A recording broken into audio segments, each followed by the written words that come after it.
Reviewing SZA Lana, second half of the album. I enjoyed the first half to a certain level. This, I think it falls away from here. So track 8, Chill Baby. Just one of those doesn't do a lot for me. Album track, 6 out of 10. Track 9, My Turn, and another one, a little bit better maybe, 7 out of 10, but it loses its way in the second half for some reason. I mean, it's SZA, it sounds great to a level, but maybe I'm just waiting for SOS to start. Track 10, Crybaby, probably another. It's pleasant enough, can't get my man type soul record, but would it have made it onto the previous albums? Probably not, 7 out of 10. Track 11, Kitchen. This is a little bit better, a welcome change in mood. Still slow, still a ballad, but it's got an 80s feel.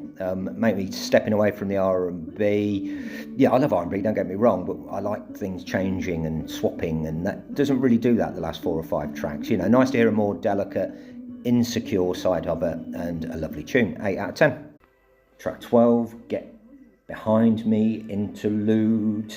Okay, but just want SOS to start, as I say, if I'm honest. Although, you know, not reviewing it as I probably would a normal SZA album. I did listen to it, and almost every listen of the 10, there's just not enough there for me. Don't get me wrong, it's great, 7 out of 10. Track 13, Drive. I watched the video for the first time, actually, after 10 times. Ben Stiller is not a great lip syncer, is he? It's a highlight for me, though. I do like this track, even... Yeah, it's beautiful, whatever the tempo. You know, it feels more complete than much of this album, and it could have made it onto a previous album. So, lovely record, 9 out of 10. Track 14, Another Life. Great ballad, but nothing really new to say, 8 out of 10. And Saturn, last track, sort of, before SOS starts. And sorry to say, part of me is glad it's over and I just want it to start. It did feel a bit of a slog, those 15 tracks. Far from bad.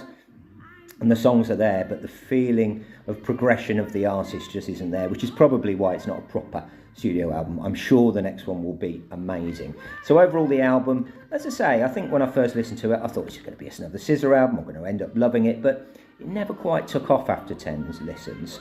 After 20 listens, it might, but I'm not going to do that. It feels a bit messy. It feels a bit stuck together. It's not a proper album for a reason, I guess. Not enough quicker tempo stuff. I mean, there's 2 or 3 pop tracks, I think they're 6, 7, 8 or something, which really stood out. But the rest sound like outtakes, really. No doubt in the talent and can't wait for the next proper album, you know. But I like a few more pop bangers, please. 8 out of 10 overall.